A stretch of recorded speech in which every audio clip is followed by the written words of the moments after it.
সুপ্রিয় দর্শক, আপনাদের সবাইকে স্বাগত জানাচ্ছি কর্পোরেট লাউঞ্জে। রোজকার খবরের বিশেষ আয়োজন কর্পোরেট লাউঞ্জে।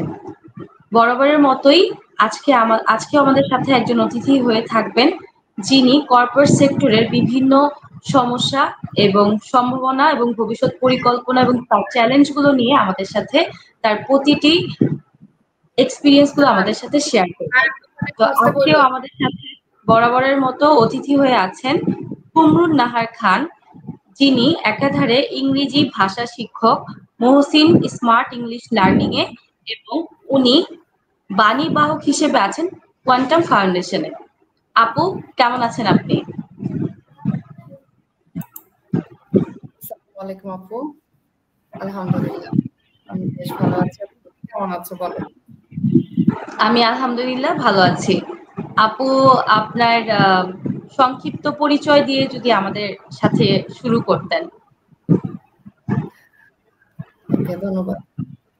ধন্যবাদ জানাচ্ছি যে আমাকে দেওয়ার জন্য স্পেশালি আমি কুমরুন নাহার খান।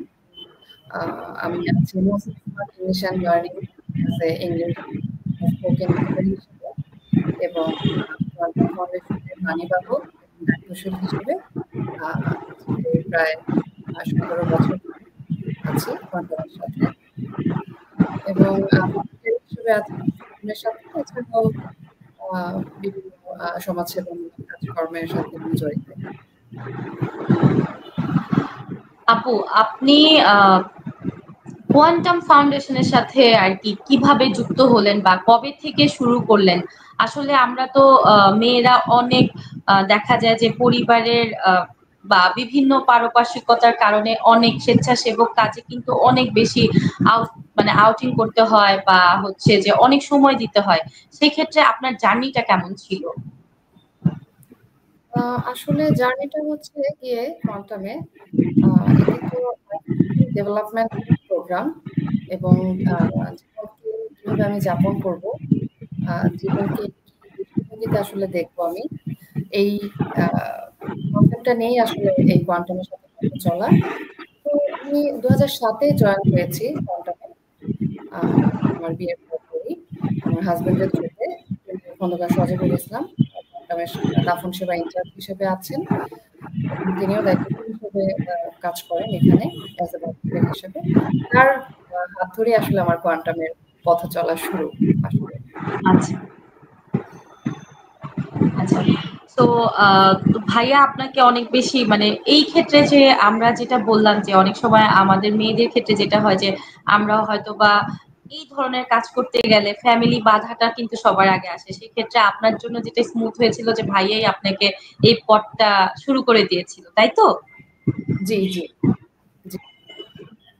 আপু, এখন যদি ওই যে আমাদেরকে আপনার মহসিন স্মার্ট ইংলিশ লার্নিং এর ব্যাপারে বলতেন যে আপনি এটাতে কিভাবে যুক্ত হলেন বা কিভাবে বর্তমানে এই অর্গানাইজেশনের সাথে কাজ করছেন? আচ্ছা, এটা আসলে একটা খুবই এক্সাইটেড ছিল আমার জন্যে। আমি আমার যেহেতু দুটা ছেলে আমার, তো ছেলেদেরকে অনলাইনে কোর্স দিয়েছিলাম।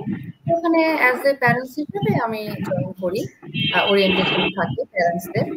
সেখানে জয়েন হয়ে স্যার আমাকে বলল যে আপনারা চাইলে এখানে কোর্সটা করতে পারেন। তো আমি অ্যাকচুয়ালি মহসিন স্মার্টে কোর্সের পার্টিসিপেন্ট ছিলাম প্যারেন্টসদের। ঠিক আছে? আচ্ছা, প্যারেন্টস পার্টিসিপেন্ট হয়ে তো একটা কোর্স কমপ্লিট করি, এবং দেন আরেকটা কোর্স ছিল আমাদের প্রফেশনালের, যারা প্রফেশনালি আসলে করতে চাই। তো সেইটাও কমপ্লিট করি। দেন স্যারই আমাকে সুযোগটা দিয়েছে আসলে। ভেরি গ্রেটফুল টু হিম যে স্যার আমাকে এই অপরচুনিটিটা দিয়েছে, এবং আলহামদুলিল্লাহ স্যারের প্রতিষ্ঠানের সাথে আমি সংযুক্ত হতে পেরে আসলে আমি সৌভাগ্য এবং এই প্ল্যাটফর্মটা স্যার এমনভাবেই তৈরি করেছে যে কেউ আসলে এই প্ল্যাটফর্মটাতে আসতে পারে, যারা আসলে আমরা গৃহিণী আছি বা অন্য কোনো পেশাতে আছি। এটা পার্ট টাইম হিসেবে স্যার আমাদেরকে বলেছে যে আপনি এখানে এসে এটা জাস্ট লাইক সেবাই, তাই না? বাচ্চাদেরকে টিচ করা বা একটা ভাষা নিয়ে কাজ করা, এটা আসলে একটা কি বলবো, ভালো লাগে, ঠিক আছে, যে বিভিন্ন জেলার বাচ্চারা, বিভিন্ন মফস্বল এরিয়ার বাচ্চারা বা দেশের বাইরের বাচ্চারা আমাদের সাথে ক্লাস করছে, যেটা কিনা আমি ব্যক্তিগতভাবে খুবই এনজয় করছি আসলে। এনজয় করার মতোই আসলে ব্যাপারটা। আরেকটা যেটা হয় যে আসলে ইংরেজি তো যদিও আমাদের সেকেন্ড ল্যাঙ্গুয়েজ, বাট আমরা যারা কর্পোরেটে আছি বা আমরা যারা হচ্ছে বিভিন্ন সেক্টর গুলোতে কাজ করছি, তাদের কিন্তু আসলে যে ইংলিশে কথা বলাটা যে অনেকগুলো ওয়ে আছে, তো অনেক শেখার ওয়ে আছে। তো আপনারা কিভাবে, মানে আমরা যারা ধরেন কর্পোরেটে যারা আছি বা বিভিন্ন অর্গানাইজেশনে কাজ করছি বা যারা ধরেন নিজেদের বিজনেসই করছে, তাদের জন্য এই ইংরেজি শিক্ষাটা আপনি কতটা গুরুত্বপূর্ণ বলে মনে করেন? আসলে এটা বলার অপেক্ষাই রাখে না আপু, যে ইংলিশ আমাদের সেকেন্ড ল্যাঙ্গুয়েজ, বাট ইটস মানে international language, right? It's an international language. That's why কিন্তু এটা আমাদের জন্য ওতপ্রোতভাবে এখন জড়িয়ে গেছে আসলে ইংলিশটা। কর্পোরেটে বলেন, যেখানেই আপনি বলেন না কেন, একটা ভালো জায়গায় আপনি সার্ভিস নিতে গেলে যেরকম ইংলিশটা প্রয়োজন হচ্ছে, ভালো জায়গায় সার্ভিস দিতে গেলেও কিন্তু ইংলিশটা আমাদের জন্য প্রয়োজনীয় একটা মাধ্যম হয়ে পড়েছে। হ্যাঁ, আমরা আমাদের বাংলা ভাষাকে যেরকম ভাবে ইউটিলাইজ করছি, এরকম কিন্তু আসলে করার কথা ছিল, তাই না? বাংলা ভাষাটাকে আমরা ভাষাটাকে ভাষার মর্যাদা দিয়েই কথা বলা উচিত, তাই না? বাংলার মধ্যে জেনারেশনটা দেখেন আপু, ভাষার মধ্যে ইংলিশটা ঢুকিয়ে ফেলছে কিভাবে, বাংলাটাই কিন্তু বোঝা যাচ্ছে, তাই না? স্যারের উদ্দেশ্য হচ্ছে, মহসিনের উদ্দেশ্য হচ্ছে, আপনি যখন বাংলাতে কথা বলবেন, so you speak in Bangla, okay, but আপনি যখন ইংলিশে কথা বলছেন তখন আপনি ইংলিশটাই বলেন, ঠিক আছে না? মানে আমরা এখন এভাবেই আসলে আমাদেরকে স্যার এমন ভাবে আমাদেরকে তৈরি করার চেষ্টা করছে, এখনো চেষ্টাই করছে, যে যেন আমরা ইংলিশটাকে ওইভাবেই নিয়ে আসতে পারি প্রত্যেকটা ক্ষেত্রে। আপনি যেরকম বলছিলেন, কর্পোরেট বলেন, যে কোনো লেভেলেই বলেন না কেন, যে কোনো চাকরির ক্ষেত্রে একজন যার কিনা একটা দক্ষতা থাকে একটা ভাষার ক্ষেত্রে, হ্যাঁ, সেই জড়তাটা যদি কাজ না করে, আমাদের কি হয়, আমরা জড়তা কাজ করে আমাদের যে কোনো ক্ষেত্রে, তাই না? যে আমি বলবো ভুল হবে না ঠিক হবে, সেটা তো আসলে কোনো শেষ নেই। আমি যদি এই বয়সে এসে ইংলিশটাকে শিখে নিজের জীবনকে আরেকটু কাজে লাগাতে পারি, বসেই যদি আমি করতে পারি, সেটা আসলে আমি বলবো যে আমাদের মতন যারা আছে, যারা গৃহিণী আছে, অন্য কোনো জবে আছে, ইংলিশটা এখন আমাদের জন্য অত্যন্ত গুরুত্বপূর্ণ একটি ল্যাঙ্গুয়েজ হয়ে গিয়েছে কমিউনিকেশনের ক্ষেত্রে। যারা, আপনিও তো ফিন্যান্সিং করেন, তো ফ্রিল্যান্সিং এর ক্ষেত্রেও কিন্তু ইংলিশটা অনেক গুরুত্বপূর্ণ হয়ে গিয়েছে, তাই না? এটা আমাদেরকে শিখতেই হবে, কারণ কিভাবে করে আমি কথা বলছি এবং কিভাবে করে আমি আমার এক্সপ্রেশনটাকে আরেকজনের কাছে ডেলিভার করছি, সেটা যেমন বাংলাতে এবং ইংলিশেও কিন্তু সেটা ততটাই এখন গুরুত্বপূর্ণ হয়ে পড়েছে। এবং আমিও এটাই মনে করি, আসলে ইংলিশটা আমাদের শেখা উচিত, কারণ আমাদের বাচ্চাদেরকেই বলেন বা আমাদের নিজেদের জন্যই বলেন, আমাদের নিজেদের ডেভেলপমেন্টের জন্যই বলেন, ইংলিশটা এখন গুরুত্বপূর্ণ হয়ে উঠেছে। নট অনলি বাংলার সাথে ইংলিশ এভাবে করে, হ্যাঁ, যেমন অনেকেই মানে বাংলাটা বোঝাই যায় না, আপনি তো দেখবেন এখনকার মানে সামাজিক যোগাযোগ মাধ্যমের কল্যাণে বাংলাটাকে কেমন করে যেন বলে ফেলতেছে না অনেকে, বাংলিশ হয়ে গিয়েছে আর কি। আমরা আমরা বাংলিশ টাইপের কথাটা একটু আমাদের এই জেনারেশন যারা তারা বেশি মানে ব্যবহার করে থাকে আর কি। জি, বাট আমাদের আমাদের স্যার এভাবেই বলেন, মহসিন স্যার এভাবেই বলেন যে ইংলিশটা যখন বলেন, সেই ইংলিশের প্রোনাউন্সিয়েশনটা সেভাবে করেই বলার চেষ্টা করেন, এবং বাংলাটা যখন বলছেন, বাংলার প্রোনাউন্সিয়েশনটাও আপনি সেভাবেই বলার চেষ্টা করেন। তার মানে হচ্ছে যে দাঁড়ায়, আমরা যখন বাংলা ভাষা তো আমাদের মাতৃভাষা, সেটাকে যেমন আমরা রেসপেক্ট দিয়ে কথা বলছি, সেটাকে যেমন আমরা অ্যাপ্রোপ্রিয়েট ভাবে সব জায়গায় ইউজ করছি, এবং ইংলিশটাকেও কিন্তু আমাদের ঠিক ওইভাবেই প্রেজেন্ট করা উচিত। তো আমরা যারা কর্পোরেটে আছি, আমাদের দেখবেন যে আমাদের অনেক বেশি ইমেইলিং করতে হয়, ইমেল করছি আমরা বা প্রেজেন্টেশন দিচ্ছি আমরা, তখন আমাদের স্পিকিং করতে হয় বা আমাদের রাইটিং গুলো আরো বেশি অ্যাপ্রোপ্রিয়েট করতে হয়। সো আমার মনে হয় বাংলা আর ইংলিশ দুইটাকেই যদি আমরা ব্যালেন্স করে চলতে পারি, তাহলে আমরা কর্পোরেট কেন, আমরা সব সেক্টরেই কিন্তু অনেক ভালোভাবে নিজেকে প্রেজেন্ট করতে পারবো। কি বলেন আপনি? জি জি আপু, এটাই আমি বলতে চাচ্ছিলাম যে প্রেজেন্টেশনটা হচ্ছে ইম্পর্টেন্ট। আপনি আপনার নিজেকে আমি নিজেকে কিভাবে প্রেজেন্ট করবো, হ্যাঁ জি নিজেকে কিভাবে প্রেজেন্ট করব এবং নিজেকে কতটা স্মার্টলি প্রেজেন্ট করব, সেটা আসলে ডিপেন্ড করে আমার কনফিডেন্সের উপরে। আমার কনফিডেন্স লেভেলটা এখন যতটুকু আছে ততটুকু ছিল না আসলে 1 বছর আগেও। হ্যাঁ, এই যে বাচ্চাদেরকে হ্যান্ডেল করছি, প্রায় এক একটা ক্লাসে 17, 18, 20টা পর্যন্ত স্টুডেন্টস থাকে। ঠিক আছে? তো এতগুলো বাচ্চাকে হ্যান্ডেল করা, ইংলিশে বলে ওদেরকে বোঝানো এবং বাংলায়ও বলতে হয় আমাদেরকে। বাংলা ইংলিশ ২টা ল্যাঙ্গুয়েজে আমরা বলে ওদেরকে বোঝানো। আসলে অতটা ইজি ছিল না আমার জন্য।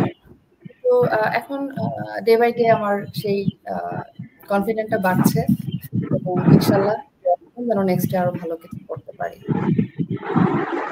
আপু, আপনি তো বললেনই আপনার বড় সাপোর্ট ছিল হচ্ছে ভাইয়া। তো আপনি তো এখন দুইটা সেক্টরে মানে দুইটা অর্গানাইজেশনের সাথে কাজ করছেন। একটা হচ্ছে মহসিনী স্মার্ট ইংলিশ লার্নিং আর হচ্ছে কোয়ান্টাম ফাউন্ডেশন। তো দুইটাকে আপনি কিভাবে মানে দুইটার কাজই তো আসলে ভিন্ন রকম, এক একটা এক এক রকম। তো দুইটা আপনি কিভাবে ব্যালেন্স করছেন? আচ্ছা, আসলে কোয়ান্টামের কাজটা তো একদমই ভলান্টিয়ার কাজ এবং সেবামূলক কাজ এটা। এটাকে জি জি আসলে আমি টাইমটা বের করে নিতে হয় যে আমি কোন টাইমে কোয়ান্টামে সময় দেব। আমাদের কোয়ান্টামে ছুটির দিনগুলোতে টাইম ছুটির দিনগুলোতে আমাদের প্রোগ্রামগুলো বেশি থাকে। হ্যাঁ, যেমন জি যেকোনো হলিডে শুক্রবার, শনিবার এবং জি এ ধরনের ছুটির দিন থাকার কারণে আমার পার্টিসিপেট করতে অনেক বেশি ইজি হয় কোয়ান্টামে এবং আসলে ইচ্ছা থাকলে উপায় হয়। বলে না? আমরা যেহেতু আমার ঘর এবং বাচ্চাদের সবকিছু এটা করতে হয়। তো আমি যেকোনো কাজে আপু আ মানে চেষ্টা করি যে সেই কাজটাকে এনজয় নিয়ে করার। হ্যাঁ, ভালো লাগা থেকে আসলে কাজটা করার চেষ্টা করি। ওভাবেই ব্যালেন্স করি এবং আ মৌসুমে যে কাজটা করছি এখন এই মুহূর্তে সেটা আমিও এভাবেই ব্যালেন্স করেছি যে সপ্তাহে প্রতিদিন যেহেতু আমাদের ক্লাস নেই, সপ্তাহে ৪ দিন আমার ক্লাস এবং ৩ দিন আমি সময় পাই। সেই ৩ দিনটা আমি কোয়ান্টামের বিভিন্ন প্রোগ্রামগুলোতে অ্যাটেন্ড করতে পারি। আপু, আমরা এটাকে কি বলে, নারী বৈষম্য বলবো না, যে আমরা অনেক সময় কর্পোরেটে জব করতে গিয়ে এখন অনেকটা কমে গিয়েছে। আমি বিলিভ করি আমাদের মেয়েদের কিন্তু কর্পোরেটে জব করতে গেলে বিশেষ অনেক কিছু কারণে আমরা কিন্তু বাধার সম্মুখীন হই।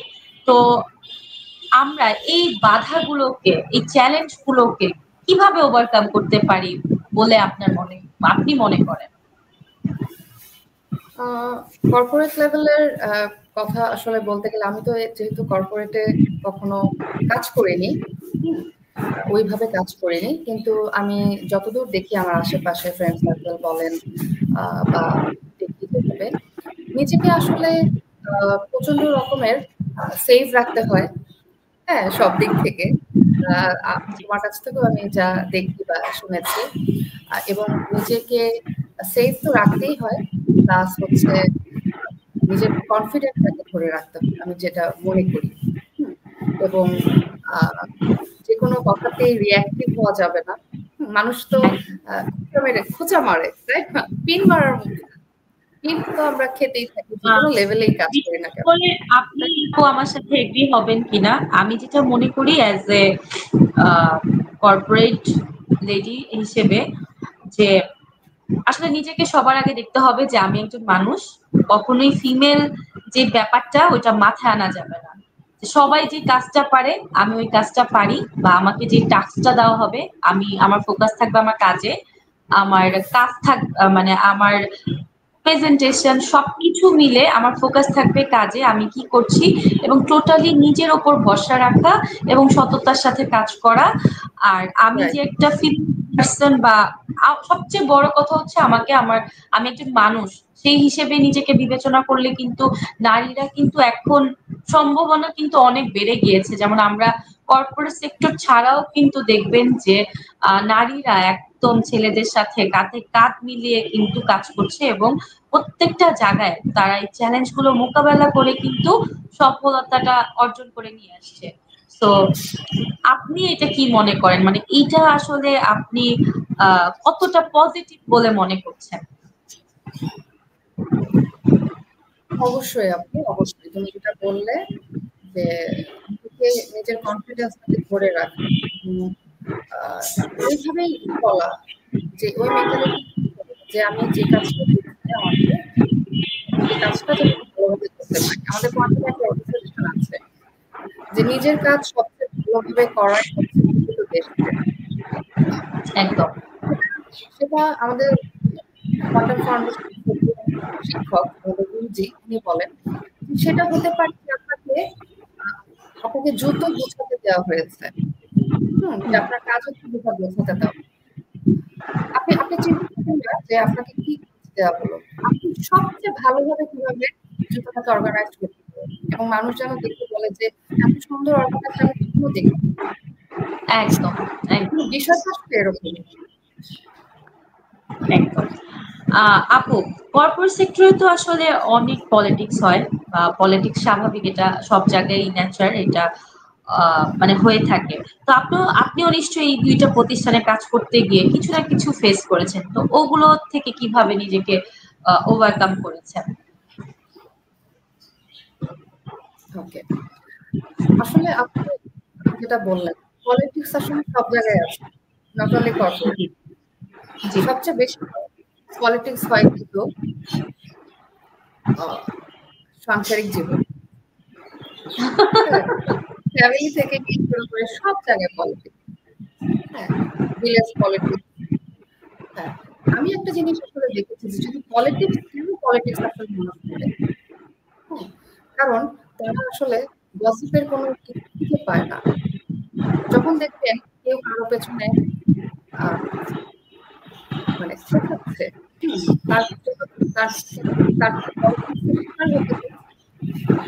তখনই দেখবেন সে আসলে এগিয়ে যাচ্ছে। এটা আমি দেখেছি এবং আমি বলবো না যে আমি পলিটিক্সের শিকার হইনি, অবশ্যই পলিটিক্সের শিকার হয়েছে, এখনো হচ্ছে। সেটা যেখানেই বলা যায় এখনো হচ্ছে। ওই যে বললাম যতটা প্রোঅ্যাক্টিভ থেকে আসলে আগানো যায়, কে কি বললো ওইটার বিষয়ে ওইটার চিন্তা করতে যাই কাজ করতে পারবো না। আমিও এটা বিলিভ করি যে হচ্ছে যে নিজের কাজে ফোকাস করে, আর আপনি যদি দেখবেন আপু, আমার কাছে যেটা মনে হয় অ্যাজ এ ফিমেল হিসেবে, আপনি যখন একটা সেক্টরে যে কাজ করা শুরু করবেন, যখন আপনি কারো কথা মাথায় নেবেন না এবং আপনি যখন ওই কাজটা আউটপুটটা পাবেন, আপনার কনফিডেন্স কিন্তু আরো দ্বিগুণ বেড়ে যায়। তখন কিন্তু আর ওই নেগেটিভ কোনো কিছু মাথায় আসে না, আমার কাছে কাজের নেশাটা আরো বেড়ে যায়। তো এই জিনিসটা কিন্তু অনেক বেশি কাজ করে, তাই কি আপু? আপু, কোয়ান্টাম ফাউন্ডেশনের কেউ যদি সদস্য হতে চায়, মানে এইটার প্রসিডিউরটা কি, বা কিভাবে আসলে কোয়ান্টামের সদস্য হওয়া যায়, এটা যদি আমাদেরকে একটু শেয়ার করতেন।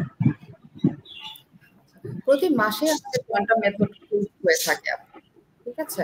জি, যে কেউ চাইলে যে কোনো প্রফেশনের মানুষ 10 বছর করে যাদের বাচ্চাদের 10 বছর হয়েছে তার সেই থেকে শুরু করে একদম সব পেশার মানুষই কিন্তু কোয়ান্টামের সাথে আমাদের যে কোনো সময় আসলে হতে পারে। কোয়ান্টাম মেথড কোর্স অনুষ্ঠিত হয় আমাদের প্রতি মাসে অনুষ্ঠিত হয়, এই মাসেও আছে 17, 18, 19, 20 অক্টোবর 499টি ব্যাচ অনুষ্ঠিত হতে যাচ্ছে। হাঁটি হাঁটি করে কোয়ান্টাম 500তম ব্যাচে এগোচ্ছে এবং কোয়ান্টাম মেথড চর্চা করে আসলে লাখো মানুষ অশান্তি রূপান্তরিত করেছে, ব্যর্থতাকে সাফল্যে রূপান্তরিত করেছে, রোগকে সুস্থতায় রূপান্তরিত করেছে এবং কোয়ান্টাম মেথড কিন্তু প্রায় 36 বছর যাবত ধরে এককভাবে একজনই ক্লাস নিয়ে যাচ্ছে, এটা কিন্তু বিশ্বে আসলে বিরল। এবং কোয়ান্টাম মেথড কোর্সে অংশগ্রহণ করতে চাইলে আমাদের সাথে যোগাযোগ করতে পারে এবং আমাদের এই নেক্সট ডে আমাদের কোয়ান্টাম অ্যাসোসিয়েট প্রোগ্রাম আছে, সেখানে এসেও অ্যাসোসিয়েটও হতে পারে আমাদের ফাউন্ডেশনের। এবং কোয়ান্টাম মেথড কোর্সের ফি হচ্ছে আপনার 11,500 টাকা। 11,500 টাকা দিয়ে যে কেউ এই কোর্সে অংশগ্রহণ করতে পারে। অনেক বেশি ধন্যবাদ আপু ইনফরমেশনটা আমাদের সাথে শেয়ার করার জন্য। করে দিই 4 দিনের কোর্স হয়ে থাকে, 4 দিন 40 ঘন্টা এই কোর্সটা। অনেক বেশি ধন্যবাদ আপু তথ্যটা আমাদের মাঝে শেয়ার করার জন্য। আপু, আমরা তো আসলে আপনার কর্পোরেট সেক্টরের গল্পগুলোই জানলাম, আপনার ব্যক্তিগত জীবন নিয়ে যদি আমাদেরকে কিছু বলতেন। ব্যক্তিগত জীবনে আমি বিবাহিত, 2 সন্তানের মা, সহধর্মিণী, এবং আমার বাবা নেই, মা আছে। এই আমার পরিবার। আপু, আপনার এই এতগুলো কাজের আমি তো জানি আপনি ভাইয়ার কথা বলেছেন, কিন্তু সবচেয়ে বেশি মানে কাজ করার জন্য অনুপ্রেরণা কে জুগিয়েছে আপনাকে যদি বলি? আমার জীবনের অনুপ্রেরণার মূলে হচ্ছে আমার মা। সেই ছোটবেলা থেকেই মাকে দেখে আসছি। মা অসম্ভব কষ্ট করে বড় করেছে আমাকে। 7 বছর বয়সে যখন আমাকে হারিয়েছি, সেক্ষেত্রে মায়ের যে অনুপ্রেরণা সেই ছোটবেলা থেকেই। আমি ছোটবেলাতে নিউজ কোর্স করেছি, যখনই যেটা করতে চাই মা কখনোই বলেনি যে না। আমি কিন্তু আমার ছোটবেলাতে কেটেছি পুরান ঢাকাতে। পুরান ঢাকার মানুষ হতে এমনি কনজারভেটিভ, তুমি তো জানোই। অনেক বেশি ঠিক। তো সেখানে থেকে পড়াশোনা করার, কিন্তু পড়াশোনাটা ছিল আমার একদম এইদিকেই। আমি সব পড়াশোনা করেছি। বাট পুরান ঢাকা বলতে সেই বুড়িগঙ্গা নদীর ওপার, যেটাকে বলে কেরানীগঞ্জ, ওখানে কিন্তু আমার বেড়ে জি জি। মায়ের অনুপ্রেরণাতেই আসলে আমার সব কাজ। মায়ের যে সাপোর্ট এখনো পর্যন্ত সে সাপোর্ট দিয়ে যাচ্ছে, নাহলে আসলে এত কিছু যে যাই করি না কেন এটা করাও সম্ভব হতো না। মাই আমার সবচেয়ে বড় অনুপ্রেরণা, এবং বিয়ের পরে আসলে হাজবেন্ডের অনুপ্রেরণা। সেও আমাকে কখনো কোনো কাজে নিষেধ করেনি বা বলেনি যে এটা তুমি করো না। সবসময় বলেছে যে তোমার যদি ভালো লাগে তুমি তাহলে। আপু, আমি দুজনের প্রতি আসলে কৃতজ্ঞ। আপু, আপনার আম্মুর কথা বলতে গিয়ে আপনাকে একটু মনে হলো যে আবেগ আপ্লুত হয়ে গিয়েছেন। সো আমার আপনি যদি আজকে আন্টির উদ্দেশ্যে, যেহেতু আপনার সবচেয়ে বড় অনুপ্রেরণা হচ্ছে আপনার মা, আন্টির উদ্দেশ্যে কিছু বলতে চান আমাদের এই রোজকার খবরের প্ল্যাটফর্ম থেকে, কিন্তু আন্টিকে উদ্দেশ্য করে আপনি কিছু বলতে পারেন। যদি আন্টি ভিডিওটা দেখে থাকে, ইনশাআল্লাহ আন্টি দেখবে আপনার কথাগুলো, শুনবে কথাগুলো আপনার। আম্মুকে উদ্দেশ্য করে আসলে বলবো যে সেই বলার নাই, কারণ মা সারা জীবন কষ্ট করেছে আমার জন্যে, সারাটা জীবন উৎসর্গ করেছে, তার নিজের সুখের কথা কখনো চিন্তা করে নাই। সবসময় তার মেয়ে কিভাবে ভালো থাকবে, তার মেয়ের কোনটা ভালো হবে, তার সারাটা জীবন সে আমার জন্য কাটিয়ে দিয়েছে। আমি বলতে চাই যে মা শেষ দিন পর্যন্ত যেন তাকে ভালো রাখতে পারে, তাকে যেন খুবই সব সুখ দিতে পারি, মাকে ভালোবাসি আসলে। অনেক বেশি দোয়া আর শুভকামনা থাকলো আপনার জন্য এবং আন্টির জন্য। আপনি এভাবে এগিয়ে যান আর আন্টিও আপনাকে এভাবে সবসময় সাপোর্ট করে যান। আপু, আমরা কর্পোরেট সেক্টরের সম্ভাবনাগুলো নিয়ে তো কথা বললামই। তো ভবিষ্যৎ নিয়ে মানে আপনার যেই 2 সেক্টরে কাজ করছেন আপনি, সরি যে 2 প্রতিষ্ঠানে কাজ করছেন, এগুলো ছাড়াও আপনার এই ভবিষ্যতের পরিকল্পনা কি? আপনি আপনার নিজেকে আরো 5 বছর পর কোথায় দেখতে চাচ্ছেন? আসলে পরিকল্পনা তো মানুষের অনেক থাকে। আমি ৫ বছর পর আল্লাহ যদি আমাকে বাঁচিয়ে রাখেন, আমি চাই যে এই সেক্টরগুলোতে আমি এখনো কাজ করছি, সেই সেক্টরগুলোকে যেন আমি কিছু দিয়ে যেতে পারি। হ্যাঁ, যেমন কারণ তাদের কাছে আমি ঋণী, তাদের কাছে আমি কৃতজ্ঞ। আমি চাই যে যেই সেক্টরে আছি সেই সেক্টরে যেন যখন আমি থাকবো না তখন যেন তারা আমাকে মনে করতে পারে যে কুমু নামের একজন সদস্য ছিল আমাদের সাথে, যিনি আমাদের জন্য কিছু করে গেছেন বা কিছু একটা কাজ করে গেছেন, এমন একটা কাজ করে গেছেন যার জন্য আসলে মানুষ আমাকে মনে রাখতে পারে। হ্যাঁ, সেটা আমার কাজ দিয়ে যেন আমি আসলে তাদের মনে থাকতে পারি যে না, এই মেয়েটা ছিল, মেয়েটা সততার সাথে কাজ করে গেছে, বা মেয়েটার সময় সময় দিয়েছে। হ্যাঁ, সততার সাথে সময় দিয়ে যেন কাজটা আমি করতে পারি, যেন টাইমলি সবকিছু করতে পারি, গুছিয়ে যেন কাজটা করতে পারি, এটাই আসলে আমার চাওয়া। আপু, নতুন যারা এই সেক্টরে কাজ করতে চাচ্ছে তাদের জন্য যদি আপনার কোনো পরামর্শ থাকে একটু শর্ট করে আমরা যদি জানতে পারি আপনার থেকে। নতুন যারা কাজ করতে চাচ্ছে যদি নতুন যারা কাজ করতে চাচ্ছে যদি মহসিনেই শুধু বলবো না, যে কোনো এই প্ল্যাটফর্মগুলোতে এখানে কাজ করার জন্য আসলে যেটি সবচেয়ে বেশি প্রয়োজন সেটি হচ্ছে কনফিডেন্স। আপনার যদি কনফিডেন্স থাকে এবং আপনি যদি আপনার পারিপার্শ্বিক অবস্থাটা যদি ঠিক থাকে, আপনি যদি মনে করেন যে না, আমি ল্যাঙ্গুয়েজ নিয়ে কাজ করতে চাই, তাহলে আমাকে ল্যাঙ্গুয়েজের দিকে ফোকাস দিতে হবে। যে কাজটাই আমি করি না কেন সেখানে আসলে ফোকাস দিতে হবে। এবং আমি এই প্ল্যাটফর্মে আসবো, আমি কিন্তু সেটা চিন্তাও করিনি আপু। হ্যাঁ, যে আমি ইংলিশ নিয়ে কাজ করব বা এই ভাষার সাথে আমি কাজ করতে পারবো, ইংলিশ স্পোকেন নিয়ে কাজ করব। কিন্তু এই প্ল্যাটফর্মটা এমন একটি প্ল্যাটফর্ম, এখানে আসলে আপু অনেক সুযোগ আছে কাজের অনেক সুযোগ আছে। যদি আমাদের মতো নারীরা চায় ইংলিশের এই স্পোকেন কোর্সগুলোতে অংশগ্রহণ করে নিজেদেরকে আরেকটু ডেভেলপ করতে চায়, এবং ডেভেলপ করে কিন্তু নিজে আসলে ডেভেলপ করছি আমি। এই সেক্টরগুলোতে কাজ করার এখনো সুযোগ আছে। অনেকেরই আসার অনেকেই আমার সাথে শেয়ার করে যে আপনি এখানে কিভাবে এলেন বা এরকম কিছু। তো তখন আমি বলি যে এই কোর্সটাতে যদি আমরা অংশগ্রহণ করতে পারি, মহসিন স্যারের যে কোর্সটা, এটাতে যদি আমরা অংশগ্রহণ করি, স্যার কিন্তু আমাদেরকে একটা প্ল্যাটফর্ম করে দিয়েছে আসলে। স্মার্টের যে প্রফেশনাল ব্যাচটা হয়, এখানে কিন্তু অনেকেই অংশগ্রহণ করছে, দেশ থেকে, দেশের বাইরে থেকে অনেকেই অংশগ্রহণ করে কিন্তু আমাদের এই প্রতিষ্ঠানের সাথে যুক্ত হচ্ছে। তো আপনারা যদি চান তাহলে এখানে কিন্তু অংশগ্রহণ করার সুযোগ আছে, এই কোর্সটাও করার সুযোগ আছে আমাদের Mohsin smart English and learning এ।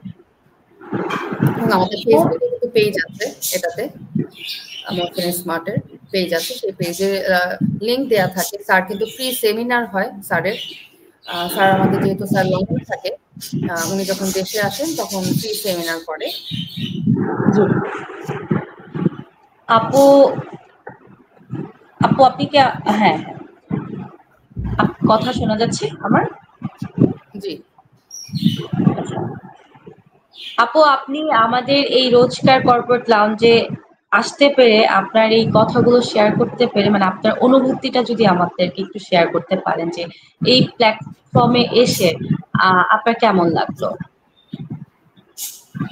অনেক ধন্যবাদ আপু আমাকে এখানে আমন্ত্রণ জানানোর জন্য। আসলে আমি অনেক ভালো লেগেছে রোজকার এই প্ল্যাটফর্মটাতে যুক্ত হতে পেরে, এবং এখানকার যে কলাকুশলীরা আছে তাদেরকে অনেক কৃতজ্ঞতা যে আমাকে এখানে আমন্ত্রণ জানিয়েছেন। স্পেশালি তাবাসসুমকে নিয়ে আপুকে কৃতজ্ঞতা যে তিনি আমাকে এখানে আসার কথা জানিয়েছেন এবং আমন্ত্রণ জানিয়েছেন আমাকে। এবং আসলে অনেক ভালো লেগেছে এই প্রোগ্রামটাতে কিছু কথা বলতে পেরে, আমার পরিবার সম্পর্কে, আমার নিজের সম্পর্কে কিছু কথা শেয়ার করতে পেরে। আপনাকেও বেশি ধন্যবাদ আপু, আপনার অনেক মূল্যবান সময় থেকে আমাদেরকে সময় দেওয়ার জন্য।